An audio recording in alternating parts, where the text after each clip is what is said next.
Hello everyone, welcome back to my channel. So जैसे कि business organisation का unit number 1, 2, 3 हम लोगों ने कवर अप कर लिया है from the last video. So now this video will be of unit number 4 and 5। ठीक है, so without any further delay just started. I hope my screen is visible to you. तो ये notes हैं, जो short notes मैंने आपके create करे हैं unit number 4 and unit number 5 के। ठीक है, काफी ज्यादा शॉर्ट में एंड क्रिस्प एंड क्लियर में मैंने ये नोट्स बनाए हैं। बिकॉज पीपीटीज जो थी मेरे पास, जो मैंने पहले क्रिएट कर रखी थी, वो यूनिट नंबर 1, 2 एंड 3 की ही मैंने बना रखी थी। Unit number 4 and unit number 5 की मेरे पे पीपीटी नहीं थी, तो मैंने इसको फिर लास्ट के आपके like from the Jan 1 and 2 में इसको प्रिपेयर करा है।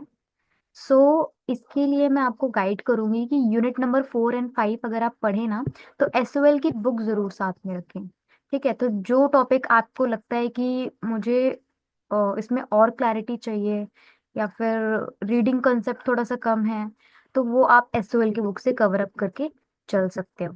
ठीक है, मैं बताऊंगी इसमें मैंने जैसे कि यहाँ पे एंटरप्राइज का अगर आप देखोगे तो reasons of starting an enterprise में टू सॉल्व अ प्रॉब्लम के भी यहाँ पे देखोगे तो कॉन्टेक्स्ट दे रखा है। तो मैंने ये कॉन्टेक्स्ट वाली चीजें नहीं रखी है, मैंने main main point just cover करे हैं कि हमें एंटरप्राइज स्टार्ट करना क्यों इम्पोर्टेंट है। ठीक है, रीजंस क्या है।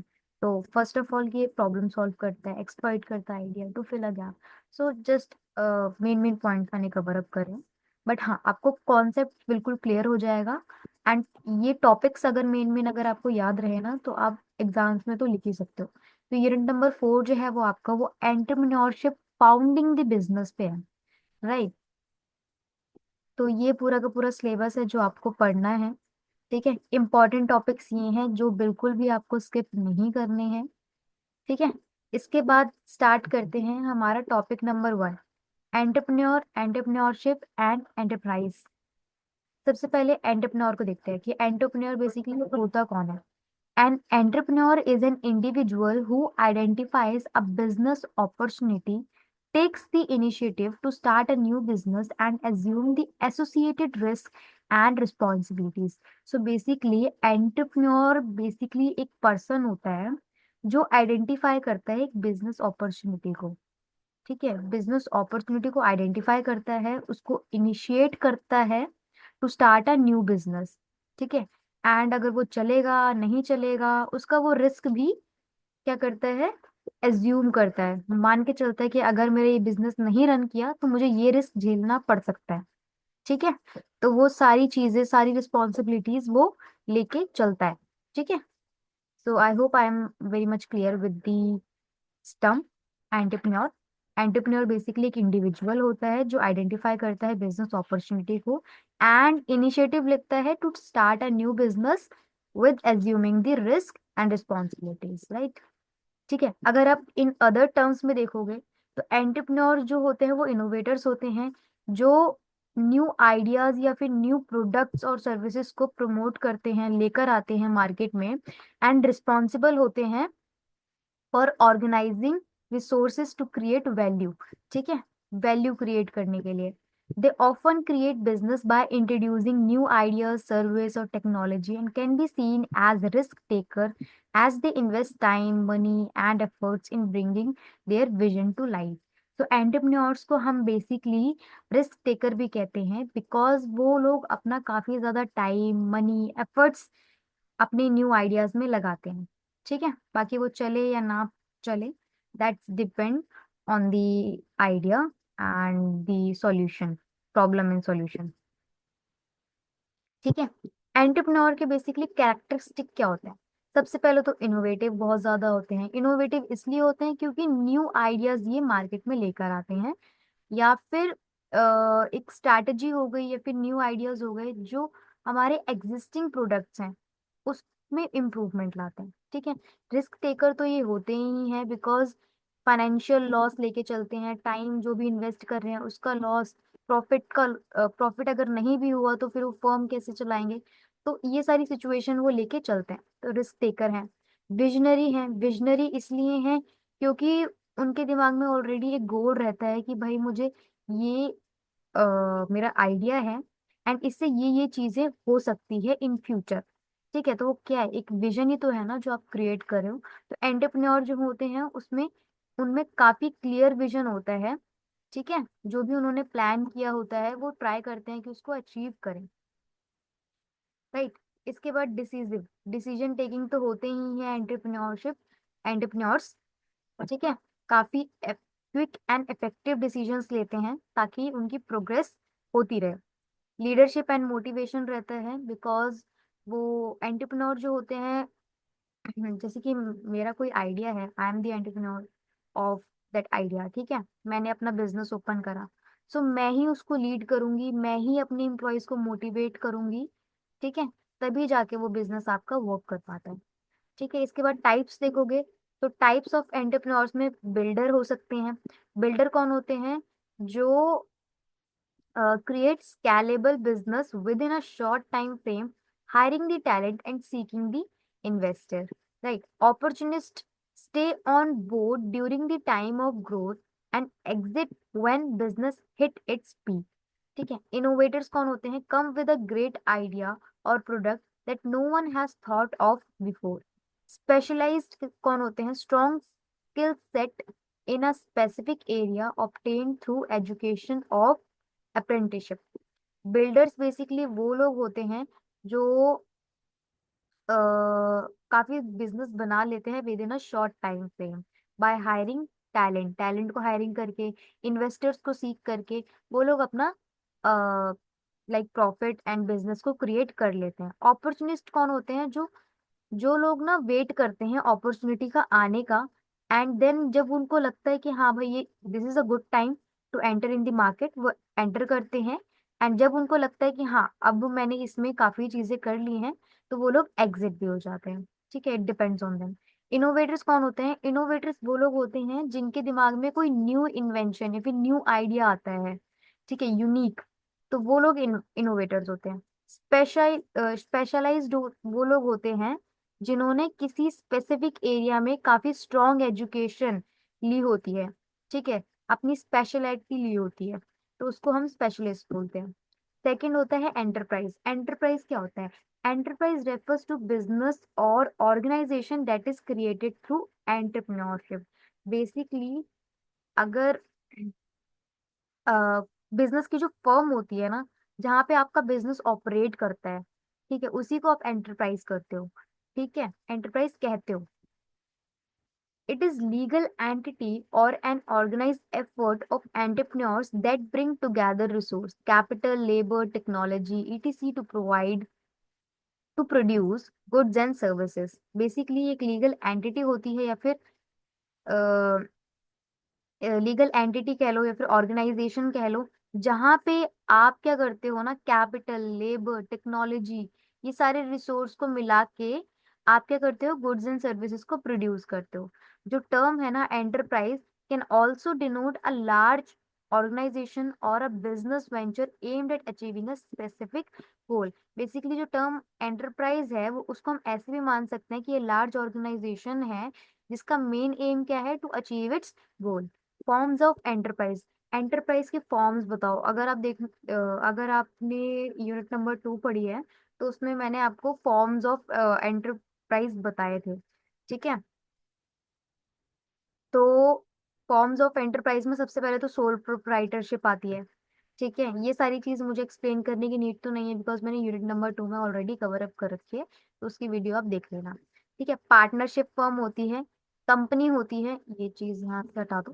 कंपनी होती है, लिमिटेड लाइबिलिटी पार्टनरशिप है, वन पर्सन कंपनी है। ठीक है, ये सारे हमारे फॉर्म्स ऑफ एंटरप्राइज हो गए। देन है हमारा reason of starting an enterprise. क्यों हम एक एंटरप्राइज को स्टार्ट करते हैं? सबसे पहले टू सॉल्व अ प्रॉब्लम। ठीक है, किसी भी प्रॉब्लम को सॉल्व करने के लिए हम एंटरप्राइज बनाते हैं, फिर ऑर्गेनाइजेशन बनाते हैं।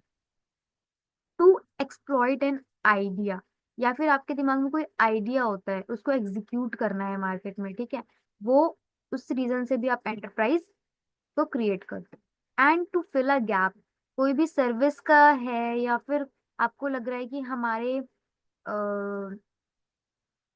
हमारे एनवायरनमेंट में या फिर हमारी ऑर्गेनाइजेशन में, सोसाइटी में इस चीज की प्रॉब्लम है, इस चीज की प्रॉब्लम है, एंड ये करके हम प्रॉब्लम को फिल कर सकते हैं, मतलब गैप फिल कर सकते हैं, राइट।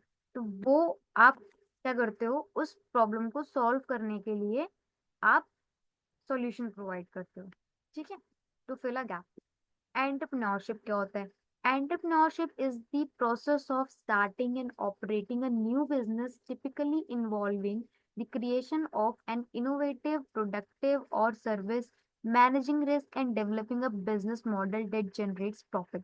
Basically, एंटरप्राइज हमें समझ में आ गया, बिजनेस ऑर्गेनाइजेशन होता है बेसिकली एंटरप्राइज। एंटरप्रेन्योर हमें समझ में आ गया, एंटरप्रेन्योर क्या होते हैं? पर्सन होते हैं जो बिजनेस को स्टार्ट करते हैं।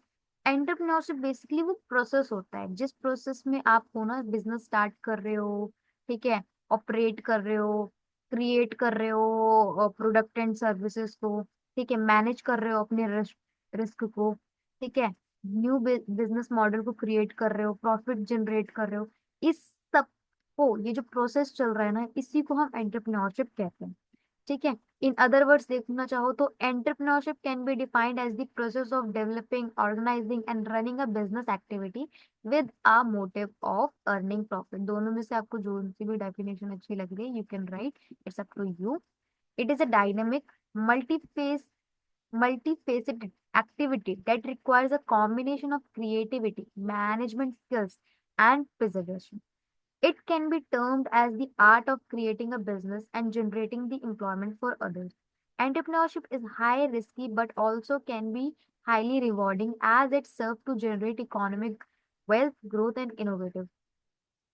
एंटरप्रेन्योरशिप जो है ना, वो डायनेमिक, इस डायनेमिक तो है ही, बहुत सारी चीजें इसमें इन्वॉल्व है, राइट। मल्टी फेसिडेड एक्टिविटी है, मल्टी एक्टिविटी परफॉर्म कर रहे हैं हम, एचआर भी कर रहे हैं, ठीक है, हायरिंग कर रहे हैं, फाइनेंस कर रहे हैं, मार्केटिंग कर रहे हैं, राइट, रिसर्च एंड डेवलपमेंट कर रहे हैं। ये सब करने के लिए हमें क्या है, बहुत सारी स्किल सेट की रिक्वायरमेंट होती है, creativity, management, perseverance, financial knowledge and all. तो वो चीज है। सेकंड पॉइंट में हम ये कह रहे हैं कि इसको हम ना art of creating a business, मतलब एंटरप्रेन्योरशिप को हम एक आर्ट भी कंसिडर कर सकते हैं, ठीक है। एंड इससे हम क्या करते हैं, एम्प्लॉयमेंट जनरेट करते हैं फॉर अदर्स। थर्ड टर्म में हम ये कह रहे हैं कि एंटरप्रेन्योरशिप जो है ना, वो बहुत ज्यादा रिस्की है। रिस्की तो है ही, बट जितनी ही रिस्की है उतनी हमारी हाईली रिवॉर्डिंग भी है, रिवॉर्ड भी हमें उतना ही देती है, ठीक है। जितना ज्यादा रिस्क लोगे उतना ज्यादा रिवॉर्ड आपको मिलेगा। It's like that only, as it serve to generate economic wealth. Economic wealth हमारी इंक्रीज होती है, ग्रोथ होती है, इनोवेशन होती है, that's the common thing. Entrepreneurship is not limited to just starting a new business. It also involves the ability to recognize opportunity, mobilize mobilize resources and take calculated risks to achieve success, ठीक है। सो entrepreneurship जो है ना, वो कह रहा है कि it is not limited just starting a new business, ठीक है, लेकिन इसमें हमारी ability ability to recognize the opportunity, ठीक है, mobilize resources and calculated risk to achieve success, ये सारी चीजें भी इन्वॉल्व होती हैं। तो सबसे पहले देखो कि की एलिमेंट ऑफ एंटरप्रेन्योरशिप क्या होते हैं। सबसे पहले तो इनोवेशन होगा, ठीक है, बिकॉज कोई ना कोई न्यू आइडिया या फिर न्यू प्रोडक्ट आप लॉन्च करोगे मार्केट में। रिस्क मैनेजमेंट आप करते हो, ठीक है, क्या क्या चीजें हैं, एसेस करते हो, मैनेज करते हो, मिटिगेट करते हो, रिस्क को हटाने की कोशिश करते हो, एंड देन आप स्टार्ट करते हो बिजनेस को। रिसोर्स मोबिलाइज करते हो, ठीक है, जो भी आपको कैपिटल रिक्वायर्ड है, एचआर रिक्वायर्ड है, उसको आप टुगेदर करते हो, ठीक है, उसको आप इकट्ठी करते हो, and then you can start a new business. Then value creation करते हो, ठीक है, जो भी आपका प्रोडक्ट है उसकी इंफॉर्मेशन आप प्रोवाइड करते हो टू योर कंज्यूमर बेस, ठीक है, उनको बताते हो कि आपकी जो ये प्रॉब्लम है वो हमारे इस सॉल्यूशन से रिजॉल्व हो सकती है। तो काइंड ऑफ आप वैल्यू क्रिएट कर रहे हो अपने प्रोडक्ट। बेनिफिट्स ऑफ एंटरप्रेन्योरशिप, क्या बेनिफिट्स हैं एंटरप्रेन्योरशिप के? सबसे पहला कि हेल्प इन क्रिएटिंग जॉब्स, ये जॉब प्रोवाइड करता है। सेकंड, इनोवेशन, इनोवेशन लाता है, हमारी सोसाइटी में न्यू आइडियाज डेवलप होते हैं, ठीक है, न्यू टेक्नोलॉजीज आती है, इनोवेट होता है, हमेरी ग्रोथ होती है एक तरीके से। Third, broad changes in society. अगर कोई नया प्रोडक्ट आएगा, ठीक है, उससे हमारे एनवायरनमेंट को भी अच्छा हो रहा है, अगर आपका एनवायरनमेंट फ्रेंडली आइडिया है, ठीक है, आपकी सोसाइटी में भी चेंजेस होंगे, पॉजिटिव चेंजेस होंगे, डेवलप भी होगी आपकी इकोनॉमी। फोर्थ है nation building, just like that only, कि अगर आप एंटरप्रेन्योरशिप का प्रोसेस इंक्रीज कर रहे हो, प्रॉफिट इंक्रीज हो रहा है, एक काइंड ऑफ आप एक्सपोर्ट ज्यादा कर रहे हो, ठीक है, तो नेशंस में आपकी करेंसी, फॉरेन करेंसी इंक्रीज हो रही है, नेशन बिल्डिंग हो रही है, ठीक है। Forms of entrepreneurship. Forms of entrepreneurship, कितने टाइप फॉर्म्स होते हैं एंटरप्रेन्योरशिप के? सबसे पहले स्मॉल बिजनेस एंटरप्रेन्योरशिप होती है। स्मॉल बिजनेस एंटरप्रेन्योरशिप क्या होती है?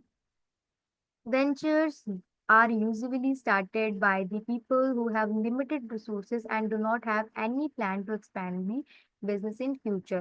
Basically, small business entrepreneurship वो businesses होते हैं जो start करते हैं, काफी छोटे तौर पे स्टार्ट करते हैं, जिनके पास बहुत कम लिमिटेड रिसोर्सेज होते हैं। वो सोचते हैं कि भाई अभी जो चल रहा है चल रहा है, ठीक है, हमें कोई एक्सपैंड नहीं करना है फ्यूचर में, अभी ठीक है, जितना प्रॉफिट हमें आ रहा है, हमारा गुजारा हो रहा है एंड ऑल, ठीक है। तो काफी छोटे स्तर पे आई। पीपल इंक्लूड्स मोस्टली रिलेटिव और फैमिली मेंबर्स और लोकल रेजिडेंट्स, ठीक है। तो अगर आप देखोगे तो स्मॉल बिजनेस में कौन कौन इन्वॉल्व होते हैं, तो फैमिली मेंबर्स हो गए, रिलेटिव्स हो गए, लोकल रेजिडेंट्स हो गए, तो इनको आप इंक्लूड कर लेते हो बिजनेस में।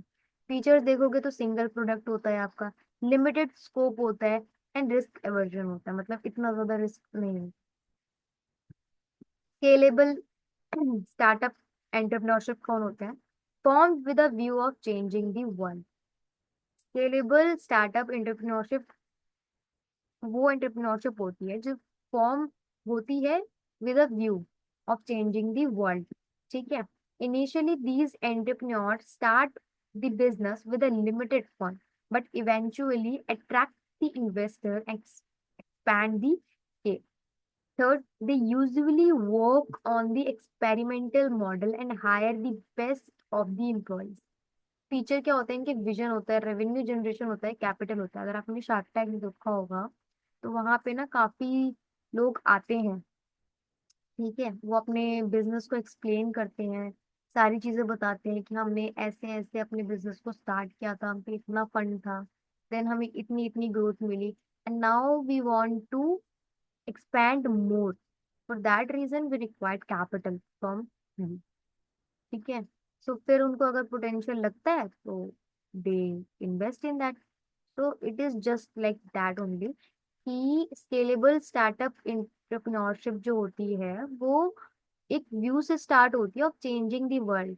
पहले तो वो कहते हैं कि चलो कोई नहीं, हम लिमिटेड फंड से वो लोग स्टार्ट करते हैं, बट धीरे धीरे धीरे धीरे वो क्या करते हैं कि अपने बिजनेस को एक्सपैंड करने के लिए इन्वेस्टर्स को रीच आउट करते हैं, ठीक है, देन आफ्टर उसको एक्सपैंड करते हैं। ओके। एंड ये लोग ना काफी एक्सपेरिमेंटल मॉडल्स पे काम करते हैं, एंड हमेशा बेस्ट एम्प्लॉयज को हायर करते हैं टू हेल्प देम। फीचर्स अगर आप देखोगे तो विजन, विजन तो है ही है, रेवेन्यू जनरेशन भी है, रेवेन्यू बहुत अच्छा जनरेट करे तभी वो इन्वेस्टर्स के पास जा पाते हैं, राइट। थर्ड है कैपिटल। कैपिटल इनके पास अच्छा खासा होता है।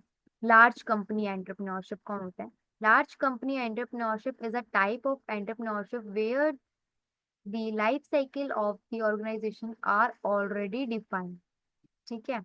It means they have to continuously work upon the improvement of their product and service due to prevailing competition and customer expectation. These companies usually launch the new product which are directly or indirectly related to the core product of the business. Features: innovation, sustainability, and acquisition. Large company entrepreneurship कौन होते हैं?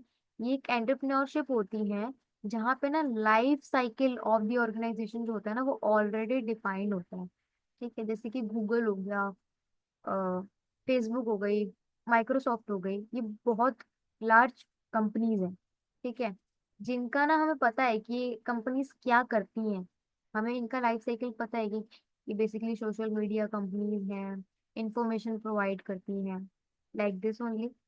And हमें पता है कि Google, Microsoft, Facebook, ये हमेशा अपने आप पे ना काम करते रहते हैं, इम्प्रूव करते रहते हैं अपने आप को, कुछ ना कुछ नई चीजें लेकर आते रहते हैं सोसाइटी में। ठीक है, जिसकी वजह से इनकी ग्रोथ जो है वो बढ़ती है ना। फिर कस्टमर के एक्सपेक्टेशंस भी आते हैं कि भाई इंस्टाग्राम ने क्या फीचर्स लॉन्च करे हैं, गूगल ने अभी क्या फीचर्स लॉन्च करे हैं, let's see. Right. So customer का एक्सपेक्टेशंस भी उससे इंक्रीज होता है। एंड जो इनके कॉम्पिटिटर्स होते हैं, वो उनसे भी वो आगे निकल जाते हैं इस चीज में। ओके।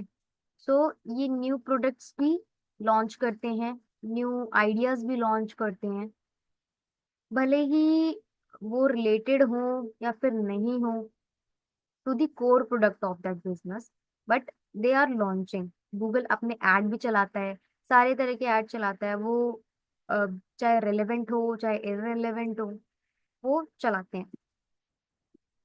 ठीक है।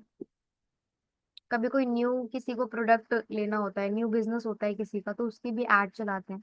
So it is like that only.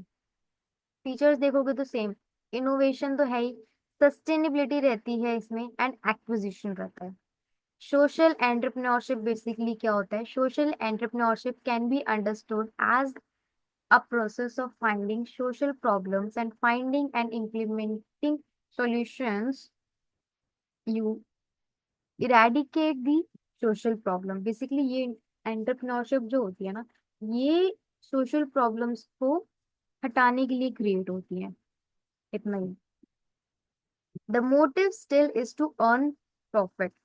Motive इनका भी प्रॉफिट कमाने का रहता है, बट ये जो प्रॉफिट कमाते हैं ना, ये दोबारा से ही उन्हीं चीजों में चला जाता है, मतलब इसी सोशल प्रॉब्लम्स में चला जाता है। ठीक है। टिल दैट वो प्रॉब्लम अच्छे से कंप्लीट नहीं होती है, अच्छे से शॉर्ट आउट नहीं होती है, हम वो जो प्रॉफिट जनरेट हो रहा है उसी को हम क्या करते हैं, प्लग बैक कर लेते हैं to the implementation of the problem. ठीक है। फीचर्स देखोगे तो प्रॉब्लम आइडेंटिफिकेशन है, सॉल्यूशन सीकिंग है, एंड कॉन्टिन्यूअस प्रोसेस है। राइट। प्रोसेस ऑफ एंटरप्रेन्योरशिप क्या है इसमें? सबसे पहले क्या करते हैं, हम प्रॉब्लम को आइडेंटिफाई करते हैं। यहाँ पे सबसे पहले प्रॉब्लम को आइडेंटिफाई करोगे, यही है ना process of entrepreneurship. Problem identify होगी, देन आप उसको सॉल्यूशन ढूंढोगे कि कैसे हम इसको रिजॉल्व कर सकते हैं। तो आइडिया जनरेशन हुआ। देन आप फीजिबिलिटी स्टडी करते हो उसके ऊपर कि क्या चीजें हैं हमारे पास, रिसोर्सेज क्या चीजें नहीं हैं। देन आप प्लानिंग करते हो कि मेरे पास कैपिटल कितना है, कितना नहीं है, कहाँ मैं अपना बिजनेस ओपन करूंगा, कहाँ नहीं करूंगा। इसके बाद आप अपने बिजनेस को क्या करते हो, लॉन्च करते हो। लॉन्च किया, ठीक है। इसके बाद उसकी आप ग्रोथ मॉनिटर करते हो। ठीक है। स्ट्रैटेजीज इंप्लीमेंट करते हो, ग्रोथ मॉनिटर करते हो, तो ये पूरा का पूरा प्रोसेस है। तो ये चीजें मैंने यहाँ पे मेंशन कर दी। प्रॉब्लम आइडेंटिफिकेशन, देन आप आइडिया जनरेट करते हो, फीजिबिलिटी स्टडी करते हो, ठीक है, कॉस्ट बेनिफिट सस्टेनेबिलिटी ये सब चीजें देखते हो, प्लानिंग करते हो। ठीक है। इसके बाद लॉन्च करते हो आप। लॉन्च करने के बाद अपनी ग्रोथ को मॉनिटर करते हो। ये आप रीड आउट कर लो।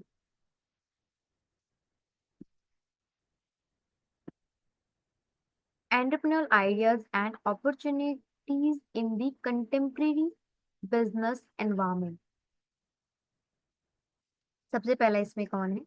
Self help group, SHG। ये कौन होते हैं? It consist poor people who suffers from the similar problem. They usually work for a group so that they can solve their problem by helping each other. These groups also encourage the group member to make small savings which are kept with banks. The SHG also provide financial assistance to the group members in the form of small loans. तो ये जो self help groups होते हैं, ये basically poor people से मिलके बनते हैं, जिनकी सेम या फिर सिमिलर प्रॉब्लम्स होती हैं। ठीक है। ग्रुप क्रिएट हो जाता है पुअर पीपल्स का, जिनकी सिमिलर प्रॉब्लम्स होती हैं। एंड ये लोग क्या करते हैं, सेविंग्स करते हैं अपनी। ठीक है, सेविंग्स करते हैं ना कम्युनिटी, लाइक बैंक ओनली। हम लाइक 500 आप मंथली जैसे सेव कर रहे हो। इसके बाद जब किसी भी पर्सन को, उनमें से किसी भी पर्सन को नीड होती है ना, तो फिर हम क्या करते हैं, उस पैसे से उसकी हेल्प कर देते हैं। एंड ये प्रोसेस जो है हमारा कॉन्टिन्यूस में रहता है। राइट। ऐसे जो ग्रुप होते हैं ना, ये गवर्नमेंट के थ्रू भी बहुत प्रमोट होते हैं। ठीक है, उनको भी काफी ज्यादा हेल्प मिलती है from the government side also. ठीक है, तो ये जो ग्रुप होते हैं ये एंकरेज करते हैं group members to make small savings which are kept with banks only. ये बैंक में ही फिर जमा करवा देते हैं, जो इनका लीडर होता है वो बैंक में ही जमा करवा देता है। ठीक है, ये सेल्फ हेल्प ग्रुप जो होते हैं ये फाइनेंशियल असिस्टेंस प्रोवाइड करते हैं to the group members in the form of small loans. Functions क्या होते हैं, फंक्शंस होते हैं कि प्रमोटिंग सेविंग्स, सेविंग्स प्रमोट करते हैं हम। ठीक है, lending money to the members, हम लेंडिंग कर रहे हैं मनी। ठीक है, काफी मिनिमम या फिर एकदम स्मॉल अमाउंट का इंटरेस्ट हम चार्ज करते हैं, अदरवाइज हम उनको प्रोवाइड कर देते हैं। सॉल्विंग प्रॉब्लम्स उनकी रिजॉल्व हो रही है। ठीक है, बिजनेस incubators, ये क्या होते हैं? अब business incubators is a well established network of a varied facilities providing funding service to startup to bear risk, authenticate the business proportion। Business incubator क्या होते हैं, ये वेल स्टेब्लिश्ड नेटवर्क होते हैं, वेरिड फैसिलिटीज जो क्या करती हैं, प्रोवाइड करती हैं फंडिंग सर्विसेज टू स्टार्टअप। ठीक है, so that they can bear risk and authenticate the business propositions. Now service provided by incubators, ये क्या सर्विस प्रोवाइड करती हैं basically? Early stage support provide करती हैं to the startups, cash available करवा पाते हैं, वर्किंग स्पेस, नेटवर्क मॉनिटर कर पाते हैं सर्विसेज का टू दी स्टार्टअप। ठीक है, मतलब अगर किसी ने स्टार्टअप किया है, ठीक है,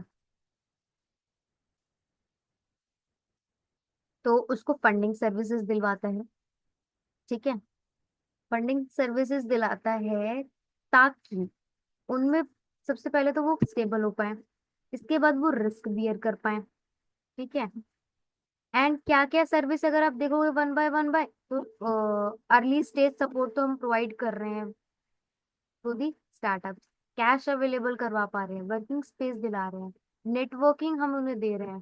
ठीक है, नेटवर्किंग दे रहे हैं, मॉनिटर कर रहे हैं हम उनको, मॉनिटर सर्विस भी दे रहे हैं। ठीक है, तो ये सर्विसेज हैं।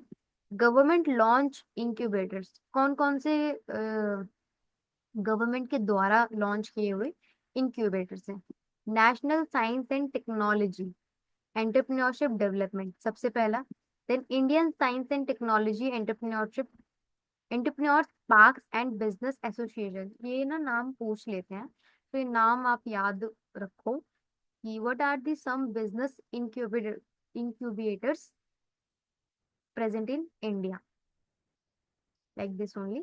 तो ये आ जाता है आपके पेपर्स में, तो इनको याद रखो। Centre for innovation incubation and entrepreneurship, agri business incubator. ठीक है, सो ये सारे गवर्नमेंट के लॉन्च इंक्यूबेटर्स हैं जो आपको पता होने चाहिए।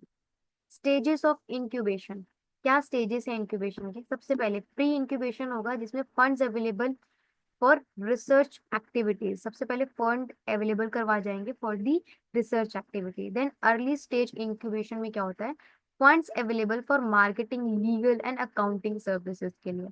क्लासिक इंक्यूबेशन क्या होता है, funds provide to support networking process, and graduation में funds are invested in products and services and helps the startup to reach its end user. ठीक है, तो सबसे पहले प्री इंक्यूबेशन में क्या हुआ कि हमने रिसर्च एक्टिविटीज के लिए फंड अवेलेबल करवाया। अर्ली स्टेज में हमने अगर फंड्स अवेलेबल करवाए for the marketing, legal and accounting service के लिए। क्लासिक इंक्यूबेशन में हमने क्या किया इसमें, फंड्स प्रोवाइड करे to supporting a new market networking process, ठीक है, नेटवर्क बनाने के लिए। ग्रेजुएशन में हमने क्या करा, सबसे मेन इसमें हमने फंड्स इन्वेस्ट करे so that product and services जो है ना वो रीच आउट कर पाए टू इट्स एंड यूजर्स। अब नाउ एंजल इन्वेस्टर्स कौन होते हैं?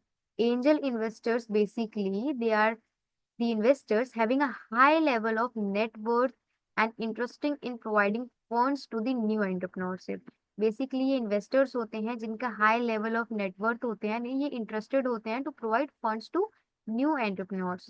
Angel investor are not usually in the loan business, ये लोन बिजनेस में इन्वॉल्व नहीं होते हैं। They are putting money into an idea they like with the expectation of a reward only if and when the business takes off। ठीक है, जब business थोड़ा थोड़ा राइज करने लग जाता है तो ये लोग ना देखते हैं, अगर उनको पसंद आता है तो वो इन्वेस्ट करते हैं बिजनेस में, obviously with expectation to earn profit only. ठीक है, उनको भी थोड़ा सा रिवॉर्ड में प्रॉफिट चाहिए होता है, तो अगर वो पोटेंशियल देखते हैं तो डेफिनेटली आपके बिजनेस में वो इन्वेस्ट करते हैं। Types of angel investors, corporate angels होते हैं, सीनियर प्रोफेशनल कह लो, support the companies and other big enterprise. Entrepreneur entrepreneur angels कौन होते हैं? Entrepreneurs who have their own business and they manage their business on their own. Motive behind the investment here is to seek synergy out of similar business। ठीक है, entrepreneur angels भी होते हैं कुछ। Enthusiast angels होते हैं जो लोग सेल्फ सफिशिएंट होते हैं, वेल स्टेब्लिश्ड बिजनेस होते हैं, वो लोग भी इन्वेस्ट करते हैं other business to enhance the quality of business operations and bring changes. Micro management angels होते हैं, ये एंजल्स क्या करते हैं, प्रेफर करते हैं great control over their investment, often micromanaging them for a seat of on the company board rather than through active participation। Professional angels कौन होते हैं? Carry specialise skills and expertise in a particular field. ठीक है, इन particular field में ये involve होते हैं and they usually tie knots with the business who can add to their overall worth and expertise. ठीक है, कॉर्पोरेट एंजल्स बेसिकली ये लोग कंपनीज में या फिर सीनियर प्रोफेशनल्स होते हैं या फिर अदर बिग एंटरप्राइज में अ, ये लोग फंडर्स होते हैं। एंटरप्रेन्योरियल एंजल्स वो होते हैं, ये बेसिकली एंटरप्रेन्योर्स ही होते हैं जिनके पास खुद का बिजनेस होता है एंड वो लोग अपना बिजनेस भी मैनेज करते हैं।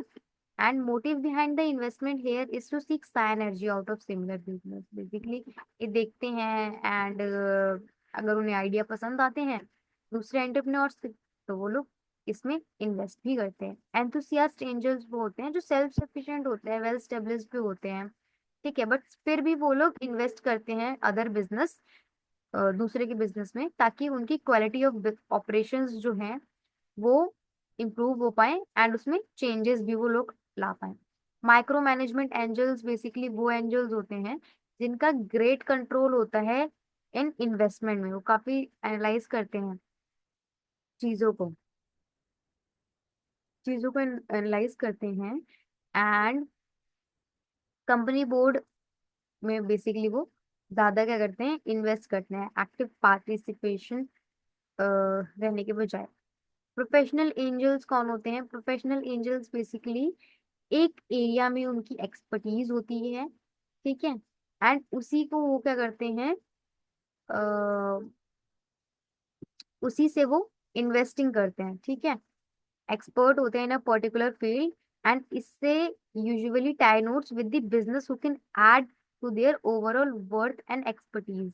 बेसिकली ये लोग उनमें इन्वेस्ट करते हैं जिनमें वो पोटेंशियल देखते हैं एंड वो उनके बिजनेस में कैसे उनको हेल्प कर सकता है, बेसिकली कैसे उनको रिवॉर्ड दे सकता है।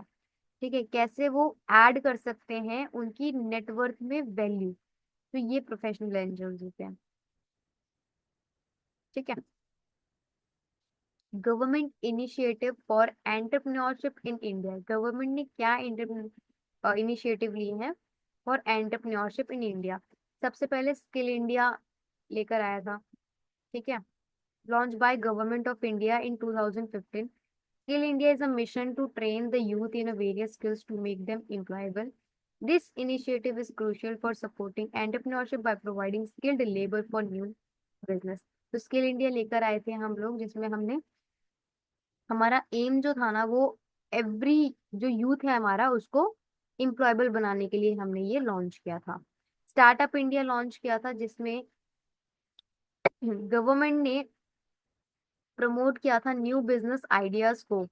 ठीक है, जैसे कि अगर पता होगा कि स्कूल्स में 11 12 के बच्चों को 2,000 रुपीज या फिर कुछ मनी प्रोवाइड करके उनको हमने कहा था कि अगर आपके पास इससे कोई बिजनेस करिए एंड आप उसको फिर शेयर करिए कि आपने उन पैसों का क्या किया, लाइक दिस ओनली। तो गवर्नमेंट ने इस चीज के लिए भी एक्शन लिया था। And new business by providing tax benefit, funding, incubators. The program aims to foster entrepreneurship and job creation. तो स्टार्टअप इंडिया में बेसिकली काफी सारी फैसिलिटीज प्रोवाइड करी गई स्टार्टअप्स को, न्यू बिजनेस को।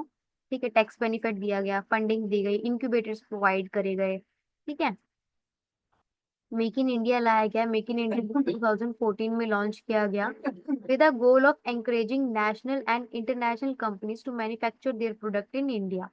It aimed to boost manufacturing and create jobs, providing a platform for entrepreneurship in manufacturing and innovation.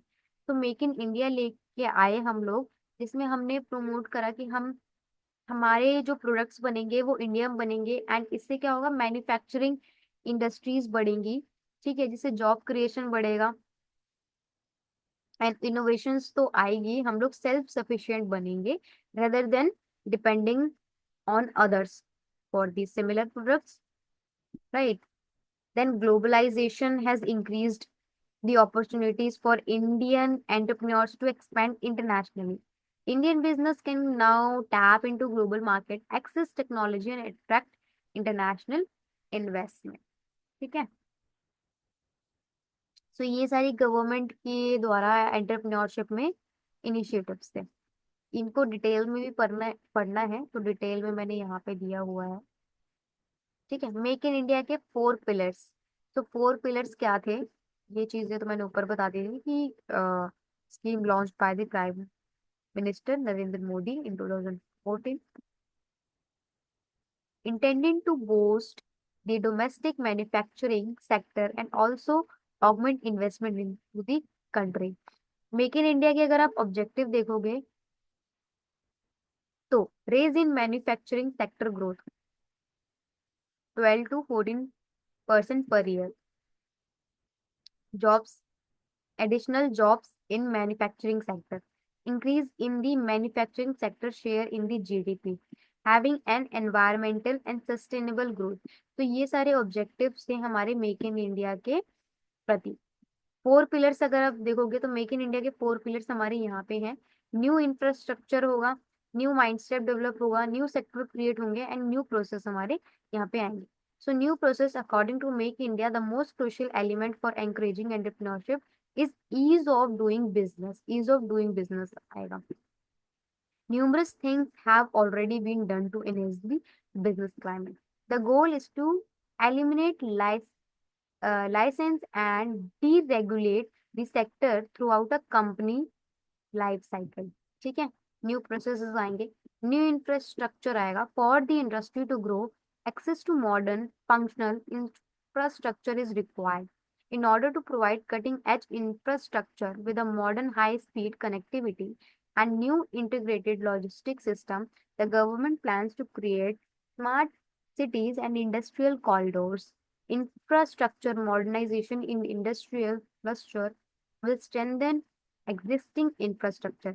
New sectors create होंगे। Make in India has identified 25 sectors in manufacturing, infrastructure, and service activity. Detailed information is being shared through interactive web portal and professional developed brochures. The construction, railway transportation infrastructure, and defense manufacturing industries all saw significant increases in foreign direct investment. New mindset promote होंगे।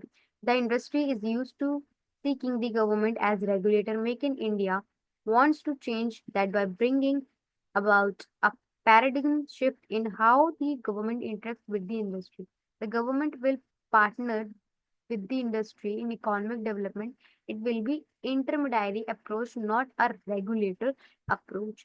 ठीक है, सो ये 4 pillars थे make in India scheme के। New infrastructure आएगा, new mindset creates होंगे, new sectors आएंगे, new process develop होंगे।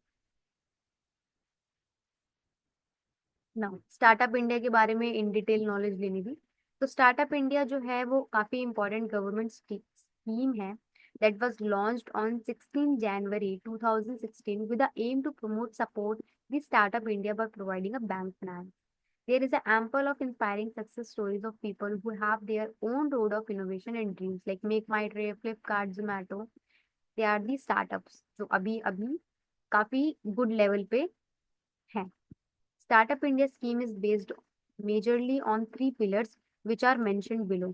ठीक है, स्टार्टअप इंडिया जो है मेजरली 3 पिलर्स पे बेस्ड है जो मेंशन है नीचे। सबसे पहले providing funding support and incentives to various startups of the country, then to provide industry academic partnership and incubation, and simplification and hand holding।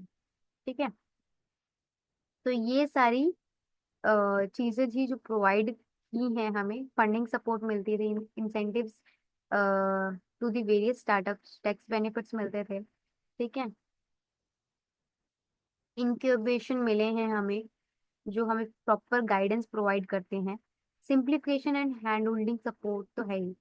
And entities eligible to apply when, startup के लिए कब apply कर सकते हो आप? It is incorporated as a private limited company और partnership form और any limited liability partnership in India. ठीक है, अगर आपके पास it is an incorporated as private limited company, अगर आपके पास कोई भी कंपनी है, प्राइवेट लिमिटेड है, पार्टनरशिप फर्म है या फिर लिमिटेड लाइबिलिटी पार्टनरशिप है, then you can do. It has less than 10 years of history. ठीक है, 10 years से कम की आपकी हिस्ट्री होनी चाहिए। Less than 10 years have elapsed from the date of incorporation, मतलब रजिस्ट्रेशन से कम, मतलब रजिस्ट्रेशन डेट से आपकी काउंट होंगी, एंड 10 years से कम होनी चाहिए। The turnover for all of the financial year since the incorporation registration has been less than INR 100 crore से नीचे का उसका टर्नओवर होना चाहिए to consider that business to be startup। Skill India initiative. ठीक है, ये हमने मेक इन इंडिया पढ़ लिया एंड स्टार्टअप इंडिया पढ़ लिया। नाउ स्किल इंडिया इनिशिएटिव के बारे में पढ़ते हैं। Skill India program is an initiative taken by the Government of India in the year 2014 to skill over 40 crore people of India belonging to different industries. The main objective of the program is to develop the skills in Indian youth। Pradhan Mantri Kaushal Vikas Yojana is the flagship program under the Skills Indian project। The scheme ensures the skilled youth of India which can secure a better life। Skill India initiative इतना तो हमें पता चल गया कि इसलिए launch किया गया था ताकि जो हमारी यूथ है ना उनको हम स्किल कर सके, उनको हम एम्प्लॉयबल बना सके। ठीक है, तो मेजरली इस चीज के लिए हुआ था। Objective of the programme is educate training, हमें उनको ट्रेनिंग प्रोवाइड कर सके, अपॉर्चुनिटी क्रिएट कर सके हमें उनके लिए ताकि एम्प्लॉयबिलिटी हो सके, supporting national skills development corporation, and support कर सके नेशनल स्किल डेवलपमेंट कॉर्पोरेशन को। Component of skill India programme, क्या क्या components of skill India programme के? शॉर्ट टर्म ट्रेनिंग्स प्रोवाइड करते हैं ये, कौशल एंड रोजगार मेला लगते हैं, रिकग्नाइजेशन ऑफ प्रायर लर्निंग, मतलब सर्टिफिकेट्स वगैरह आपको प्रोवाइड होते हैं, स्पेशल प्रोजेक्ट्स भी आपको मिलते हैं इसमें। ठीक है, एंड मॉनिटरिंग गाइडलाइंस, हम गाइडलाइंस को मॉनिटर करते हैं उस चीज के लिए। ठीक है, entrepreneurship and new challenges of globalisation challenges are. ठीक है, ग्लोबलाइजेशन के अब क्या चैलेंजेस हैं? सबसे पहले mobility of jobs, jobs can move from the developed nation to the developing and under developing nation. सबसे पहले अगर आप देखोगे तो ग्लोबलाइजेशन के चैलेंजेस में सबसे पहले है मोबिलिटी ऑफ जॉब। जॉब अगर आप देखोगे ना तो they are develop nation to the developing and under developed nation.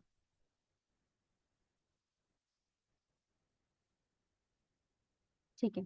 तो जो नेशंस डेवलप्ड हैं ऑलरेडी, तो वहां से ना जॉब शिफ्ट होके डेवलपिंग एरियाज में या फिर अंडर डेवलप्ड नेशंस में आ रहे हैं। ठीक है। डोमिनेंस ऑफ डेवलप्ड नेशन, हमें एक डोमिनेंस देखने को मिल रही है from the developed nation. Dominance of developed western nations over other emerging market when it comes to the international order. Third, threat to the cultural diversity, western culture was able to penetrate the world। ठीक है।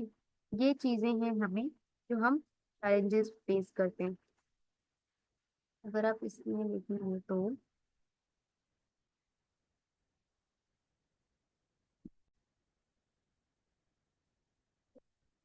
तो now the topic is entrepreneurship and new challenges of globalization challenges are।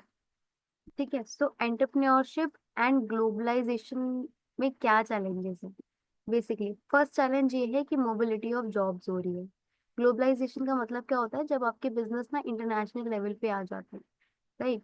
So mobility of jobs, क्योंकि developed nation में काफी ज्यादा skilled employees की demand होती है, एंड दैट्स द रीजन कि जॉब्स जो है वहां से शिफ्ट होके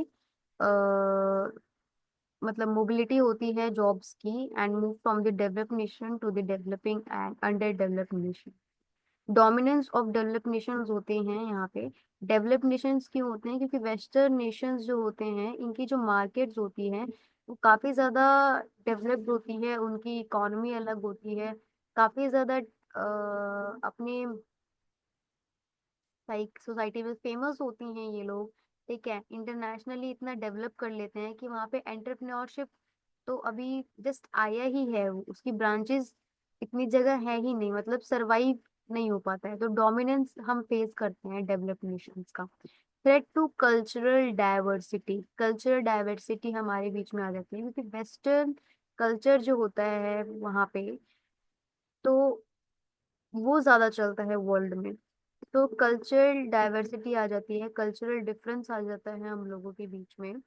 ठीक है। That's the reason, that's the also a new challenges of globalization that we face। Advantages देखोगे तो एडवांटेजेस आर ग्लोबल एडवांटेज, एक तो हमें मिलता है एंटरप्रेन्योरशिप को, स्मॉल बिजनेस को हमें मौका मिलता है टू compete वर्ल्ड वाइड। ठीक है। हमें अपने प्रोडक्ट को वर्ल्ड वाइड लाने का मौका मिलता है। लोकल एडवांटेज मिलता है कि international chains to setup shops in neighbouring market with low price. Local advantage ये मिलता है कि जितने भी मार्केट में हमारे कॉम्पिटिटर्स होते हैं वो ऑलरेडी उस प्रोडक्ट को हाई प्राइस पे बेच रहे होते हैं, बट हमें ये एडवांटेज मिलता है कि हमें हमारा स्टार्टअप है, ठीक है, कॉस्ट कम लग रही है, उसकी वजह से हम जो प्राइसिंग करेंगे वो भी कम करेंगे। ये एडवांटेज मिलता है। स्पीड ऑफ अडेप्टिबिलिटी, अगर आप देखोगे तो स्मॉल बिजनेस जो होते हैं are able to adapt to the global and local changes easily as they do not follow a large bureaucracy bureaucracy. तो बेसिकली स्पीड ऑफ अडेप्टेबिलिटी जो होती है स्मॉल बिजनेस में ज्यादा होती है, बिकॉज इनमें इतनी ज्यादा स्ट्रेंथ नहीं होती है, इतने ज्यादा लोग नहीं होते हैं, एंड इतनी ज्यादा किचकिच बाजी नहीं होती है like this only, so they are easy to adapt things. ठीक है। Easy to adapt, easy to follow, quick decisions लेते हैं, दैट्स नाउ यूनिट 4 पूरी की पूरी मैंने पढ़ा दी है यहाँ पे। ठीक है। Unit 4 is completed now। Now we are just moving forward to unit number 5। इसमें है contemporary issues of business organization। contemporary issues क्या होते हैं? ये सिलेबस है, ये सिलेबस है, mention that is syllabus। Syllabus है हमारा, सिलेबस मैंने यहाँ पे मेंशन कर दिया है। इसके बाद इम्पोर्टेंट टॉपिक्स हैं यहाँ पे।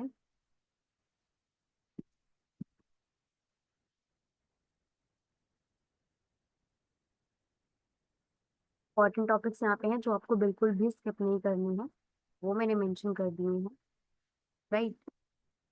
इसके बाद है emerging issues and challenges in business.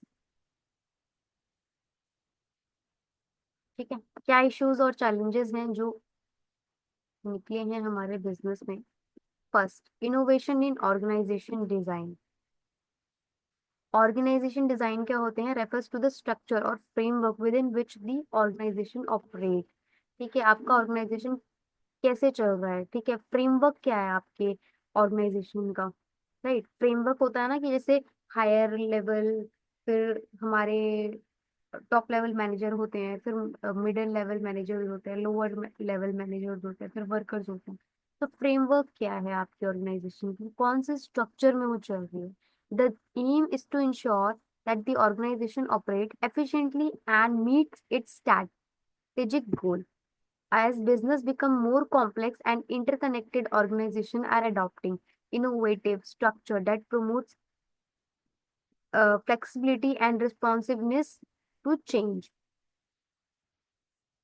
ठीक है, सो आपके बिजनेस में जो है ना, वो स्ट्रक्चर उसका डिफाइन होना चाहिए कि अगर कोई सिचुएशन फेस हो तो उनको पता होना चाहिए कि उनको अपनी हायर अथॉरिटी कौन सी है, किसको रीच आउट करें। ठीक है, हॉरिजॉन्टल हो रहा है, अपवर्ड कम्युनिकेशन रहेगा, डाउनवर्ड कम्युनिकेशन रहेगा, that should be very much clear in your organisation. ठीक है, तो ऑर्गेनाइजेशन स्ट्रक्चर देखोगे तो organisation structure is a system that outline how a certain activities are directed in order to achieve the goal of an organization. These activities can include rules, roles, and responsibilities. ठीक है, the organization structure also determines how information flows between levels within the company. It means of dividing the large and complex organization into small units. Successful organizational structure defines each employee's job and how it fits within the overall system. As जो मैंने आपको हिंदी में explain किया, that is only written in English. ठीक है, कि organisation का structure basically upward है, अपवर्ड फ्लो रहेगा, डाउनवर्ड फ्लो रहेगा। अगर कोई आपके प्रॉब्लम आ गया तो उसको कैसे शॉर्ट आउट होगा, कोई पर्सन है तो उसकी रूल्स एंड रेगुलेशंस कौन डिफाइन करेगा। ठीक है, क्या आपके rules and regulations and all that. The organisation structure are classified. Organisation structure को कैसे क्लासिफाइड किया है, सबसे पहले ट्रेडिशनल ऑर्गेनाइजेशन स्ट्रक्चर। ये कौन होते हैं, it associate themselves with division of organisation on the principle of specialisation but highly guided by hierarchy, one division being superior to another. ठीक है, ट्रेडिशनल ऑर्गेनाइजेशन स्ट्रक्चर ये क्या कहते हैं कि इसमें हम ना डिविजन्स बनाएंगे, डिपार्टमेंट्स बनाएंगे, एंड जैसे कि अकाउंट्स का डिपार्टमेंट हो गया, डिपार्टमेंट वाइज आपने बांट दिया। ठीक है, on the basis of their specialisation, and hierarchy होगी हर चीज में। ठीक है, मतलब हर एक डिपार्टमेंट जो होगा उसका एक सुपीरियर होगा। ठीक है, superior to other, like first lower workers, workers के बाद उनके सुपीरियर जो होंगे वो लोअर मैनेजर, देन उनके सुपीरियर कौन होंगे, middle level manager.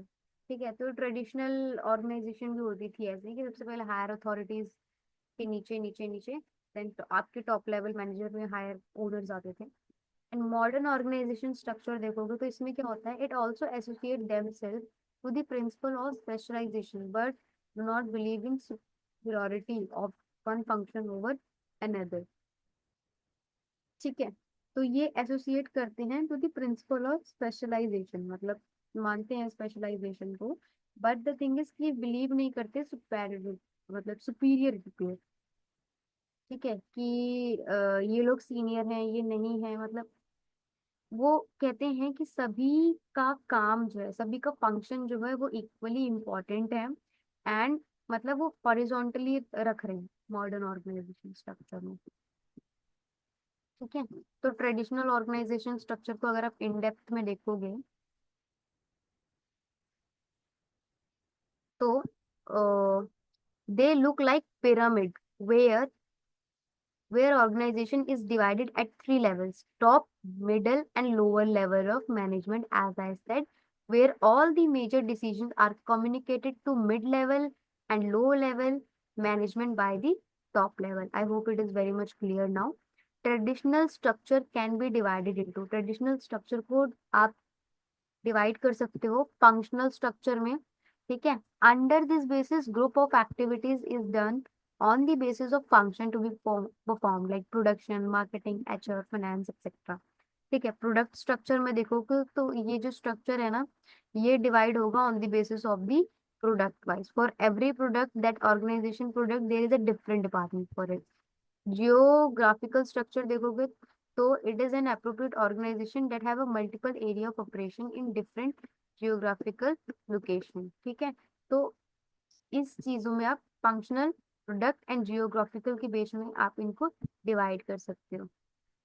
Modern organisation structure देखोगे तो this organisation design is all about empowering employees to take to make decisions and implement changes without needing the approval of superior। So ये जो organisation design है ना, ये support करता है employees को एंड उनको प्रमोट करता है कि आप डिसीजंस लो एंड आप सेल्फ केपेबल बनो, इंडिपेंडेंट बनो, and you do not need any approval from your superiors। You can take your own decisions and you can lead it। Modern structure can be divided into, modern structure जो है वो divide कर सकते हैं हम उनको। सबसे पहले प्रोजेक्ट स्ट्रक्चर में हम डिवाइड कर सकते हैं, consist of a number of horizontal department oriented towards the completion of project of long duration. Project को उससे डिवाइड कर सकते हो। ठीक है। हॉरिजॉन्टल डिपार्टमेंट वाइज में वो चलता रहेगा। मैट्रिक ऑर्गेनाइजेशन में हम डिवाइड कर सकते हैं। Matrix organisation is a combination of two organisation structure, functionals and project. ठीक है। मतलब दो कोई डिपार्टमेंट्स है जिनका सेम फंक्शन है एंड सेम प्रोजेक्ट है, तो they can work with each other. Virtual organisation बना सकते हैं, is defined as an organisation that is dependent on electronic linking to complete the process of production। In simple terms, a virtual organization is referred to a company with an electronic presence and one who doesn't have physical existence। मतलब virtual organization बना सकते हैं। Work from home मतलब आप करवा सकते हो उसमें, एंड जो भी चीजें हैं सारी कुछ ऑनलाइन अवेलेबल हैं, उनकी फिजिकल एग्जिस्टेंस की कोई रिक्वायरमेंट नहीं। वर्चुअल ऑर्गेनाइजेशन भी आप इसमें बनाते देखते हो। हाँ। ओके। ठीक है। मैं back up हूँ, कुछ फालतू में है। तो modern organisation vs traditional organisation के बीच में डिफरेंस आप पढ़ लीजिएगा। ठीक है। Very very very important, screenshot ले लो या फिर anything else that you wanted, इसको पढ़ लेना। सेकेंड है लर्निंग ऑर्गेनाइजेशन। लर्निंग ऑर्गेनाइजेशन क्या होती है, that facilitate the continued development and growth of its employ to adapt a changing environment. Basically ये continued development and growth provide की जाती है by the organisation so that their employees would be मतलब easy to adapt the environment। Learning organization can be defined an organization capable of making improvement on the basis of past performance। Learning organization जो होती है ना, वो organisation हमेशा capable होती हैं to make improvement. मतलब जैसी उनकी परफॉर्मेंस है उसके बेसिस पे वो इम्प्रूवमेंट कर पाते हैं, बिकॉज उनकी ट्रेनिंग एंड डेवलपमेंट होती रहती है। A learning organisation is one that seek to create its future, its own future। It one that assumes learning is ongoing and creative process for its member and therefore develop, adapt and transform itself in response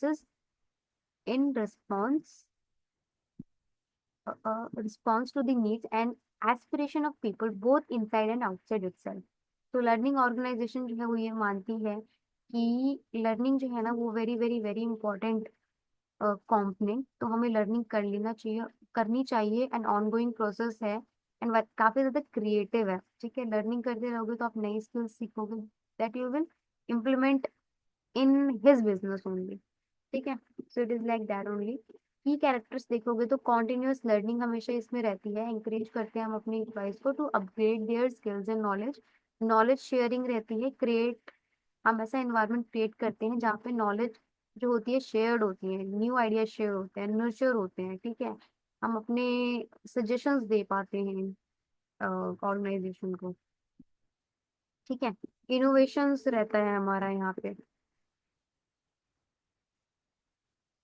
ठीक है। हम encourage करते हैं creativity को, experimentation को to solve a problem, क्योंकि हमें कुछ हम अपने आइडियाज को यहाँ पे इम्प्लीमेंट करके उनकी केस स्टडी कर सकते हैं। We do not need any superior approval ठीक है, for implementing any strategies. Employee empowerment, employee को हम इस केस में एम्पावर कर रहे हैं, उनको फ्रीडम दे रहे हैं टू टेक डिसीजन, इनिशिएट लेने के लिए। ठीक है, बेनिफिट्स क्या है? Improve organisation performance, posture innovation, enhance employees engagement and better response to market change. तो ये organise modern organisation, sorry learning organisation के हमारे क्या है benefits. Building blocks of learning organisation, तो ये building blocks of organisation, learning organisation है। जैसे सिस्टमैटिक प्रॉब्लम सॉल्विंग होती है, एक्सपेरिमेंटेशन होता है, learning from past experience, learning from others and transferring knowledge. ये सारे बिल्डिंग ब्लॉक्स हैं जो आप देख लो, तो यही सारी चीजें ठीक है उसके। ठीक है, वर्कफोर्स डाइवर्सिटी है। वर्कफोर्स डाइवर्सिटी बेसिकली क्या होता है? Workforce diversity refers to the presence of difference in a workplace in terms of gender, race, ethnicity, age, sexual orientation, cultural background and other factors। Basically आपकी office में या फिर आपके work area में जो डिफरेंसेस है ना आपके बीच में, इन टर्म्स ऑफ रेस हो गया, एज हो गया, सेक्सुअल हो गया, एनी टर्म्स, वो जो डिफरेंस है उसी को हम वर्कफोर्स डाइवर्सिटी कहते हैं। Recruiting people from divergent background to a work in a corporate place is called a workplace diversity. ठीक है, diversity gives a company a broader reach and a contact for a talent competition. अगर हम different different peoples को अपनी organisation में रख रहे हैं, तो हमें हर एक बंदे से न्यू स्किल्स मिल रही है, राइट, जो हमारे बिजनेस में हेल्प करेगा इन एवरी टर्म्स। मतलब हर एक बंदे का अलग अप्रोच होगा, ठीक है, सबकी अपनी थिंकिंग होगी, सबका अपना पर्सपेक्टिव होगा। ठीक है, सब अपने अपने शेयर करेंगे perspectives, and we will go to in conclusion. Challenges क्या होंगे वर्कफोर्स डाइवर्सिटी के? कम्युनिकेशन बैरियर आ सकता है, लोगों में डिस्प्यूट्स हो सकते हैं। ठीक है, कम्युनिकेशन बैरियर आ सकता है, मतलब सपोज कोई साउथ इंडियन है, उसकी हिंदी इतनी अच्छी नहीं है, ठीक है, तो आप उनको नहीं समझ पाओगे, एक लैंग्वेज बैरियर आएगा। लैंग्वेज एंड कल्चरल नॉर्म्स में लीड टू मिसअंडरस्टैंडिंग क्रिएट करेगी। कॉन्फ्लिक्ट क्रिएट होंगे बिकॉज आपकी जो कम्युनिकेशन क्लियर नहीं होगी, तो it will always create disputes.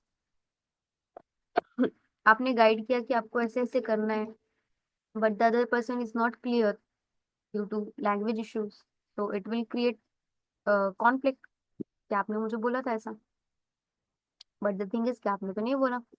Bias and discrimination होगा, on the basis of races and all discrimination start होगा कि ये पर्सन तो लगता है ये हमसे अलग है, फिर भी कंपनी ने इसको हायर कर लिया। ठीक है, बायसनेस आएगी, डिस्क्रिमिनेशन आएंगे, practices in hiring, promotion and day to day operations में। ठीक है, ये चैलेंजेस। इसके बाद बेनिफिट देखोगे तो क्रिएटिव रहेंगे, इनोवेशन रहेंगे, हर एक बंदे का अपना पर्सपेक्टिव होता है तो वो शेयर कर पाएंगे, that will help to organisation. Better decision ले पाएंगे हम, जो डिफरेंट व्यू पॉइंट्स हो रहे हैं, व्यू पॉइंट्स मिल रहे हैं हमें, lead to more comprehensive decision making.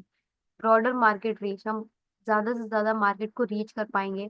ठीक है, अगर कोई साउथ इंडियन है तो हम उनको, जितने भी हमारे साउथ के क्लाइंट्स हैं उनको दे सकते हैं, ताकि they can nurture them more. ठीक है, एक सेल्फ ऑफ बिलोंगिंगनेस फील होता है कस्टमर को, कि अगर वो अपने ही किसी बंदे से बात कर रहा हो। A diverse workforce can better understood and cater a global और varied customer base, right? Consequences of having a lack of diversity in an organization। क्या consequences हो सकते हैं अगर आप सेम रेशियोज के पीपल लेंगे, या फिर सेम ही उसके लेंगे, डाइवर्सिटी नहीं रखेंगे अपनी ऑर्गेनाइजेशन में?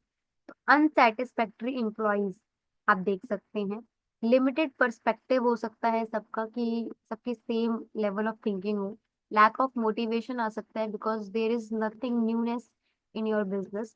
Diversity and inclusion at work place. ठीक है, diversity and inclusion at work place, सबको इंक्लूड करके चलना चाहिए हमें। इसका क्या मतलब है? Inclusion, inclusion means a work culture in a business organisation which is collaborative, supportive and has ethics that encourage the contribution of employees from diverse background। Inclusion means कि जहाँ पे हमारा एक ऐसा वर्क कल्चर है बिजनेस ऑर्गेनाइजेशन में, जहाँ पे कोलैबोरेटिव है, सपोर्टिव है सब लोग, ठीक है, मिलनसार हैं, सबके अंदर एथिक्स है, एक दूसरे में बात करने का लहजा है, एंकरेज करते हैं हम एम्प्लॉयज को फ्रॉम द डिफरेंट बैकग्राउंड, चाहे वो कहीं से भी हो, बट हम उनको एंकरेज करते हैं, ठीक है। Inclusion simply includes a sense of belongingness among employees which help indicating changes, induce, induce, induce changes, creating different alternatives and implementing major strategies on policies, ठीक है। Inclusion means sense of belongingness provide कर रहे हैं हम अपने दूसरे employees की तरफ, ठीक है, जो हेल्प करता है चेंजेस लाने में, क्रिएटिंग डिफरेंट अल्टरनेटिव्स, ठीक है, पर्सपेक्टिव बनाने में, इम्प्लीमेंटेशन होती है मेजर स्ट्रेटजीज एंड पॉलिसीज से। Diversity and inclusion go hand in hand. An organization may recruit a diverse workforce, but if it cannot support or develop it, the diversity will dissolve. ठीक है। Develop workforce inclusion at workforce, कैसे आप develop कर सकते हो workforce inclusion at your workforce? सबसे पहले access to resources, resources provide करो, ग्रुप डिस्कशंस रखो जिसमें इंटरेक्शन हो आपके एम्प्लॉयज का एक दूसरे के बीच में, लर्निंग कंडक्टिव एनवायरनमेंट बनाओ, लर्निंग कंडक्टिव एनवायरनमेंट बनाओ, ठीक है, कि लर्न कर रहे हैं एक दूसरे से, कोलैबोरेटिव एनवायरनमेंट बनाओ कि मंथली एक्टिविटीज हो रही हैं, ठीक है, टीम बिल्डिंग एक्टिविटीज हो रही है, अवेयरनेस प्रोग्राम सेंसिटिव बनाओ, इमोशनल मोटिवेशंस आप दो, ठीक है। इन सब से आप क्या कर सकते हो, वर्कफ्लोस इंक्लूजन और वर्क प्लेस ला सकते हो, ठीक है। इन सब की अगर आपको लॉन्ग नोट्स दे रखनी है तो you can go as book, ठीक है।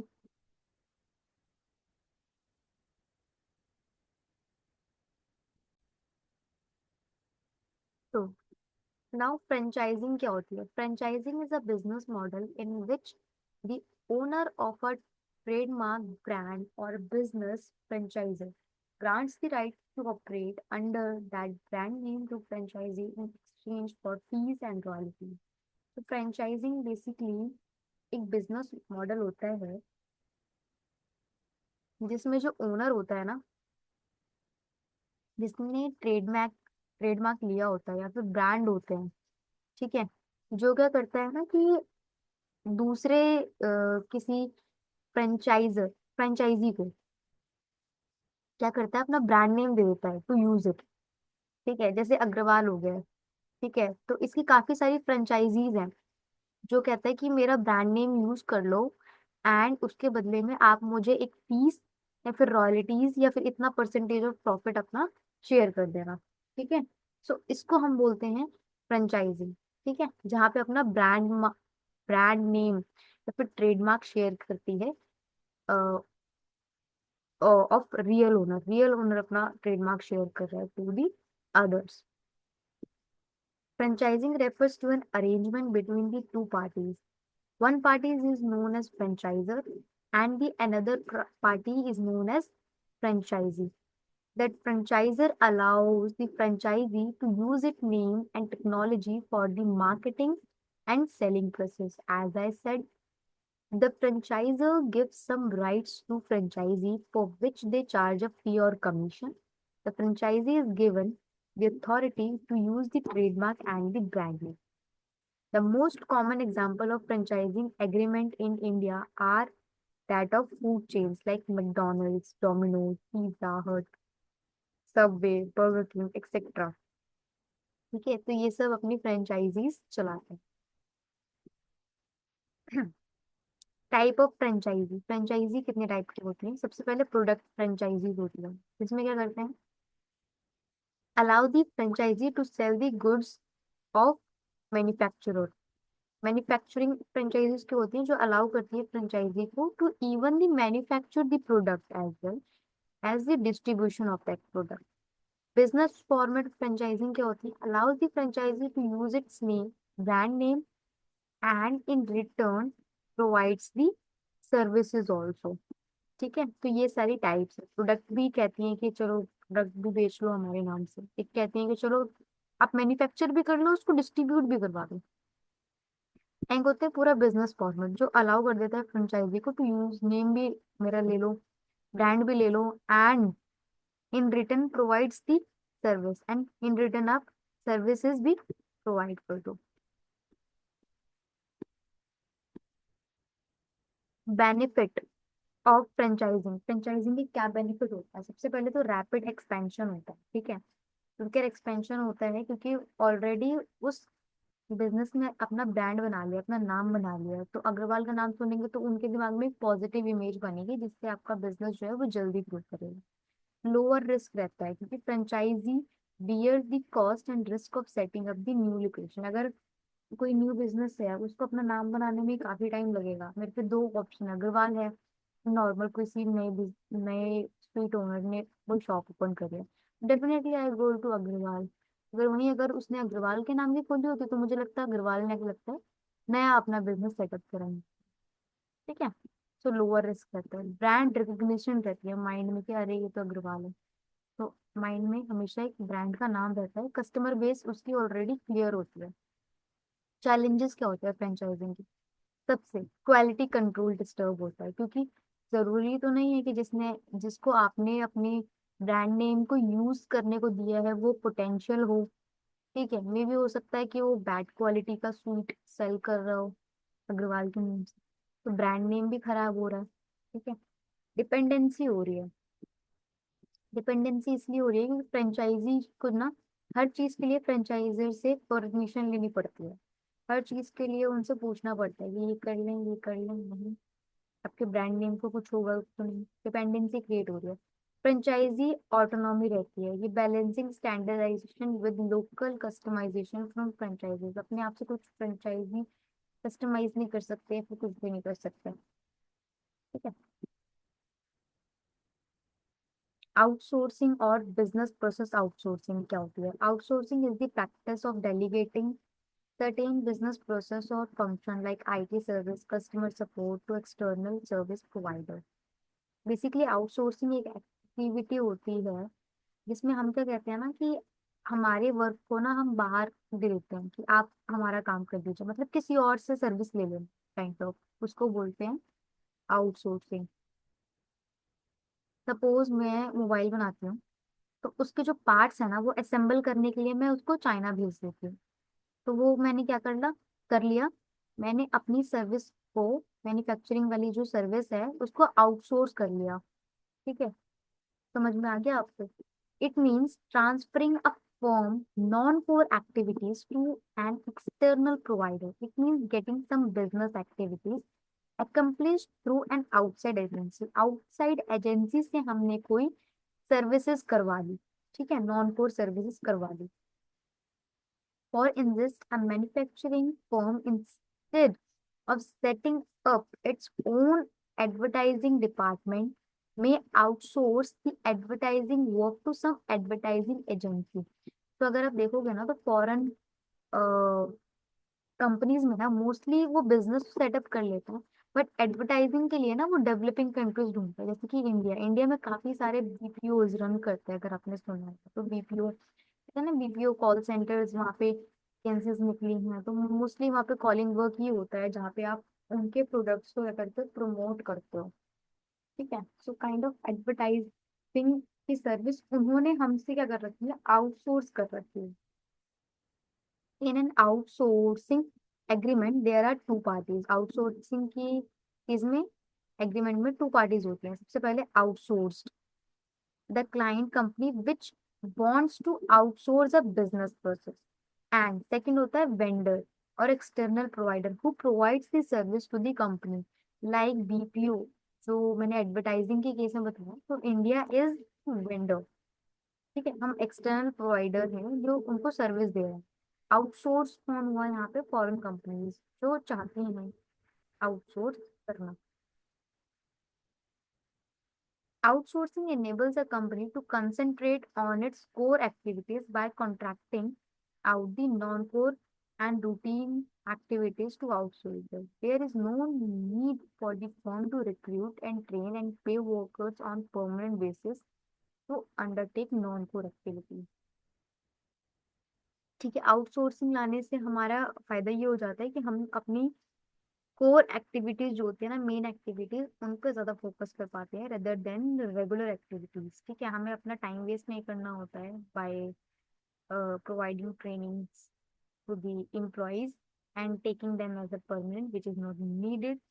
ठीक है, तो in India companies like Infosys, Wipro, HCL technologies and Satyam have entered a BPO operations. ठीक है, नाउ आउटसोर्सिंग गाइड। सबसे आउटसोर्सिंग गाइड में सबसे पहले क्या करते हैं, सेलेक्ट करते हैं right activity to be outsource, कौन सी एक्टिविटी हमें आउटसोर्स करनी है, and identification of right supplier of services, मतलब किससे हमें आउटसोर्स करवाना है। ठीक है, हमारा वेंडर कौन है। बेनिफिट्स ऑफ आउटसोर्सिंग, बेनिफिट्स क्या है, सबसे पहले कॉस्ट रिडक्शन होगा आपका। लाइक अगर आपकी कंपनी में, फॉरेन कंपनीज में बेसिकली ना, वहाँ पे एक मिनिमम एम्प्लॉयमेंट रेट होता है, मतलब कि अगर कोई एम्प्लॉय अगर आप हायर कर रहे हो तो आपको इस पे से कम नहीं दे सकते हो। तो वो क्या करते हैं इंडिया में, एक डील, बीपीओ उसको कहते हैं कि हमारा बजट ये है, एंड आप हमें सर्विस दो, आउटसोर्स करो एडवर्टाइजिंग के लिए। तो इंडिया में ना उससे भी कम में आपको हायर करते हैं, एंड देन वो लोग अपना प्रॉफिट कमाते हैं यहाँ की बीपीओ कंपनी। सो ऐसे बीपीओ वर्क करते हैं। ठीक है, तो अब क्या हुआ, जो मेन आउटसोर्स्ड है, जो कंपनी है जिसने आउटसोर्सिंग की सर्विस ली, उसने तो अपना कॉस्ट रिडक्शन किया एक तरीके से, उसके लिए तो पैसा बचा। Outsourcing can reduce operation cost and allow companies to focus on core activities. Access to expertise देता है, क्योंकि एक्सटर्नल प्रोवाइडर में हैव स्पेशलाइज्ड स्किल और technologies that the companies lack internal. ठीक है, एक्सेस टू एक्सपर्टीज हो सकता है कि जिससे, जिस वेंडर से आप करवा रहे हो आप वो सर्विस, वो उस चीज में एक्सपर्ट हो। ठीक है, जो आपके पास उस कंपनी में इंटरनली करवाना पॉसिबल नहीं था। ठीक है, सुना होगा कि आपने आईफोन भी अपने पार्ट्स मैन्युफैक्चर जो है चाइना से करवाता है। क्यों, क्योंकि वो लोग एक्सपर्ट है उस चीज में। Like this only. Scalability.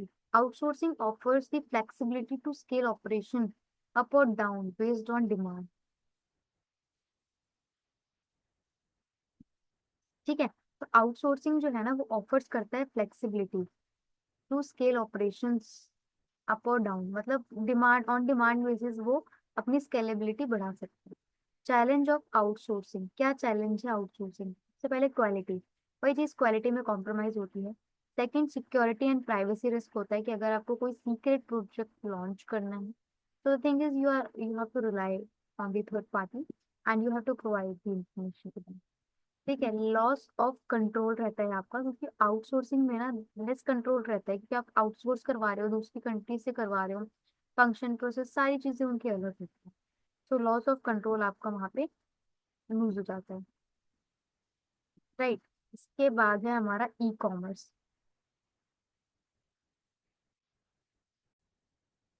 तो e commerce refers to the buying and selling of goods and services via the internet.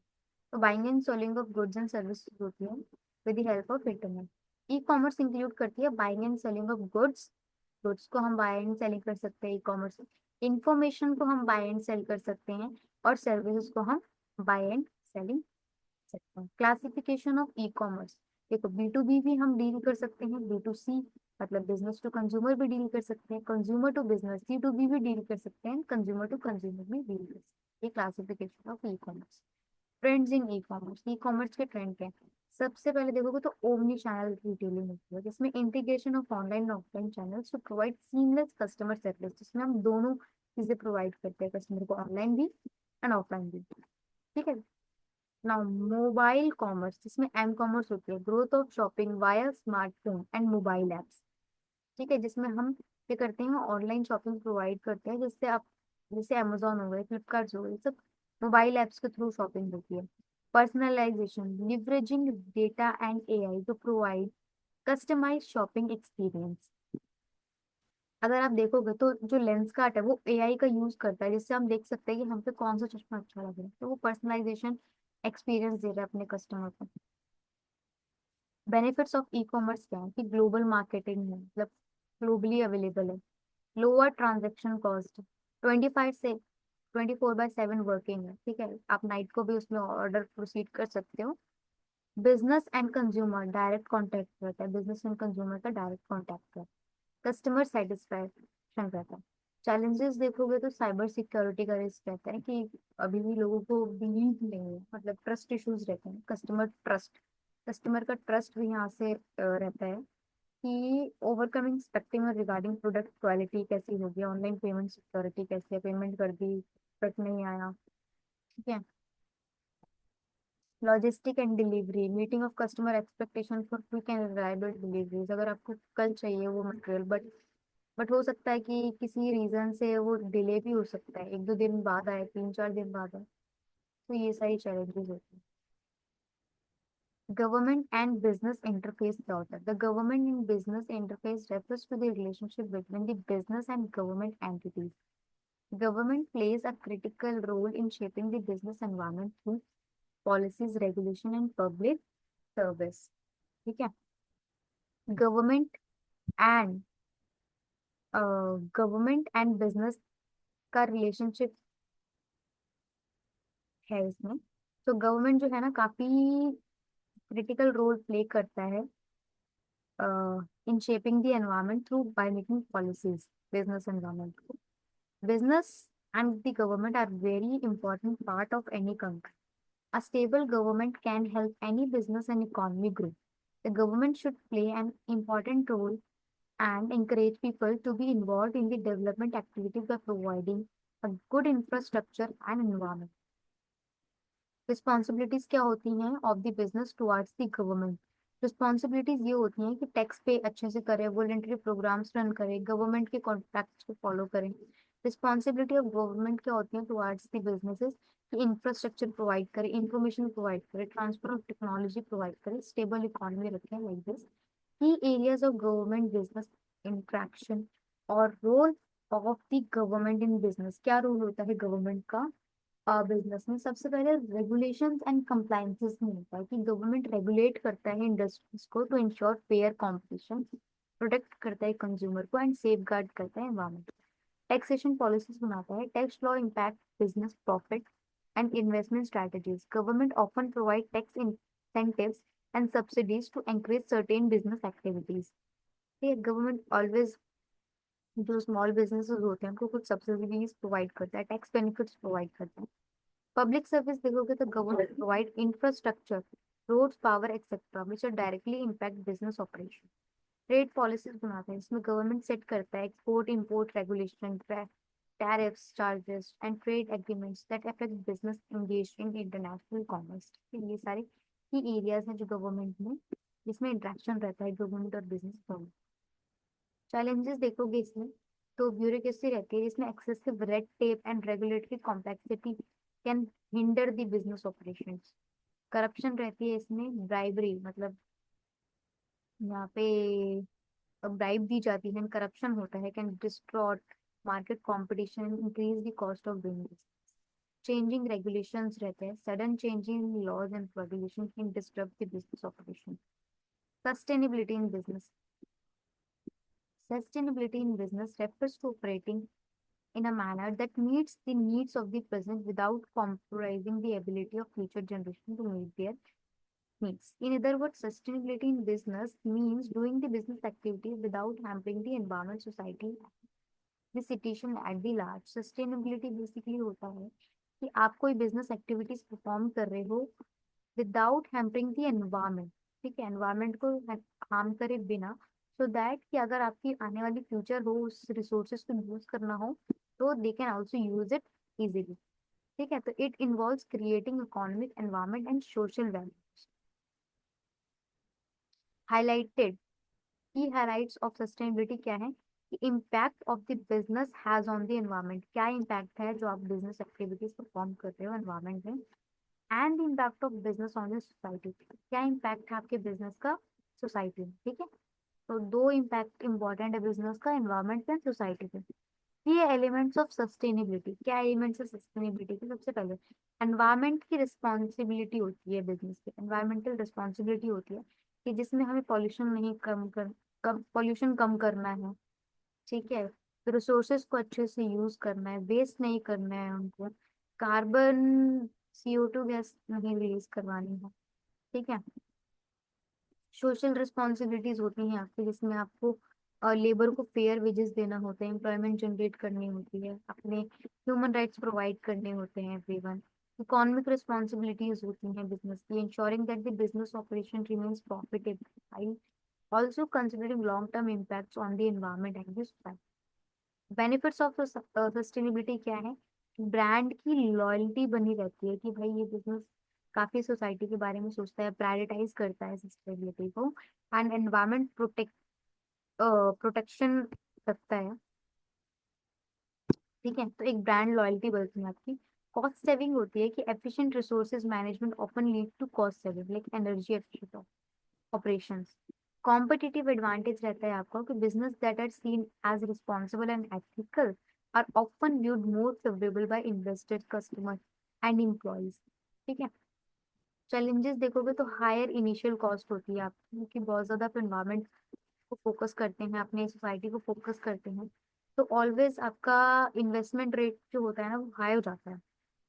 जैसे कि आप रिन्यूएबल एनर्जी लेते हो या फिर इम्प्लीमेंटिंग करते हो वेस्ट रिडक्शन मशीन्स को, तो ये सारी चीज हायर कॉस्ट देती हैं। कॉम्प्लेक्स रेगुलेशन होता है, navigating the complex and varied environment regulation across the different region can be challenging. Short term profitability हो जाती है आपकी, कि sustainable practices might compromise short term profitability in favour of long term goals. ठीक है। कैसे आप क्रिएट कर सकते हो सस्टेनेबल बिजनेस? सबसे पहले आइडेंटिफाई करो प्रॉब्लम को, एस्टिब्लिशन करो बाय द मिशंस, बिल्ड करो स्ट्रेटजीज को एंड इम्प्लीमेंट करो स्ट्रेटजीज को, एसेस करो कि क्या चेंजेस है क्या नहीं। Digitalisation and technological innovation. Digitalisation technological innovation, digitalisation क्या होता है? कि refers to the integration of digital technologies into the business operation, while technological innovation involve the development of new technological or the application of existing technology in novel ways to improve business performance। ठीक है। Digital and technological innovation means the implementation of technological advanced tool to the business problems in order to improvise the organization practices। Basically, जो आपके business में technologies आई है ना, उसकी वजह से काफी ज्यादा बिजनेस में ईज आ गई है, मतलब इजी हो गई है बिजनेस की एक्टिविटीज की। टेक्नोलॉजिकल इनोवेशंस देखना चाहोगे तो जैसे एआई आया था, मशीन लर्निंग आई थी, इसकी वजह से हमें कस्टमर को एक्सपीरियंस प्रोवाइड करने में, डिसीजन मेकिंग करने में बिजनेस बहुत ईजी हो गया। ब्लॉकचेन डेवलप हुआ था, इंटरनेट आई थी, 5G टेक्नोलॉजीज है, क्लाउड कंप्यूटिंग है, इन सब की वजह से बिजनेस हमारा काफी ज्यादा ईज हुआ है। ब्लॉकचेन जैसे हमारी सिक्योरिटी इंक्रीज कर दी नेट की, जिससे हमारा ट्रस्ट इंक्रीज हुआ कस्टमर पे। ठीक है। Digital initiative include the following activities. सबसे पहले क्या होता है, इसमें ट्रांजिशन होता है from analog to digital, then हम इम्प्लीमेंट करते हैं न्यू सॉफ्टवेयर को, डेटा एनालिटिक्स करते हैं, क्लाउड कंप्यूटिंग करते हैं, उसको फिर हम ऑटोमेशन में कर देते हैं। बेनिफिट्स ऑफ डिजिटल इनोवेशन देखोगे तो क्या बेनिफिट्स है डिजिटल इनोवेशन? सबसे पहले इंक्रीज एफिशिएंसी होती है सबसे पहले ना। अगर हमारी ऑटोमेशन आ जाएगी, डेटा ड्रिवन डिसीजन मेकिंग आ जाएंगे, तो इससे क्या होगी, प्रोडक्टिविटी इंक्रीज होगी एंड हमारी कॉस्ट कम आएगी। ठीक है। न्यू बिजनेस मॉडल्स हम क्रिएट कर पाएंगे। Digital platforms enables businesses to reach new customers and create new revenue streams। Improve customer satisfaction, customer के सेटिस्फेक्शन को हम इम्प्रूव कर पाएंगे, बिकॉज हम पर्सनलाइज सर्विस दे पाएंगे, क्विक रिस्पॉन्सेज दे पाएंगे, डिजिटल इंटरेक्शन कर पाएंगे, तो improve customer satisfaction। Cyber security हम दे पाएंगे, as the digital they become more vulnerable to cyber attack, require to reverse cyber security measures. Challenges क्या होते हैं टेक्नोलॉजिकल इनोवेशन के? हाई कॉस्ट होती है इसको, क्योंकि बहुत ज्यादा इसमें कॉस्ट लग जाता है। ठीक है। हाई कॉस्ट होती है, स्किल गैप्स होते हैं इसमें, बिकॉज टेक्नोलॉजी को यूज करने के लिए आपको जो एम्प्लॉयमेंट रखने पड़ेंगे, they should be very very well enough and educated. Data privacy and security रहती है, बिकॉज आप सबका डेटा यूज करते हो उसमें। Cyber attacks and data breach are possible in that. Social disconnect हो जाता है, बिकॉज हमारा जो बिजनेस होता है वो ऑनलाइन होता है, एंड टेक्नोलॉजिकल इनोवेशन की वजह से वो पूरा का पूरा ऑनलाइन आ गया। हम एआई के थ्रू अपने आप को देख सकते हैं, कपड़े चेक कर सकते हैं and all the things which creates a social disconnect. ठीक है। सो ये पूरा का पूरा फोर्थ एंड फिफ्थ यूनिट मैंने आपको यहाँ पे कंप्लीट करवा दिया है। स्टिल अगर आपको कोई डाउट होते हैं, कोई ग्रीवेंसेस होते हैं, कोई चैलेंजेस होते हैं, तो definitely comment down to me and we will definitely reply to your comments. And thank you so much, everyone, for your love and support. Bye bye, and all the best for your exam. तो आपका exam तो अच्छा ही जाएगा, I hope so. इसके बाद PYQ जरूर करके जाइएगा। प्रीवियस ईयर क्वेश्चन पेपर की वीडियो मैंने डाल रखी है, तो डेफिनेटली उसको वॉच करिएगा। मैंने एक दो आंसर्स आपके लिए एक्सप्लेन भी किए हैं पीवाईक्यू में, जिससे आपको आइडिया लग जाएगा कि पेपर लास्ट ईयर का आया कैसा था। मैंने एक्सप्लेनेशन तो बता ही दिया वन शॉट में, लेकिन प्रीवियस ईयर क्वेश्चन पेपर देखोगे तो क्वेश्चंस के टाइप्स आपको पता चलेंगे कि कैसे क्वेश्चन पेपर्स आए हैं, कैसे क्वेश्चंस आए हैं। Right. Thank you so much everyone, bye bye, take care.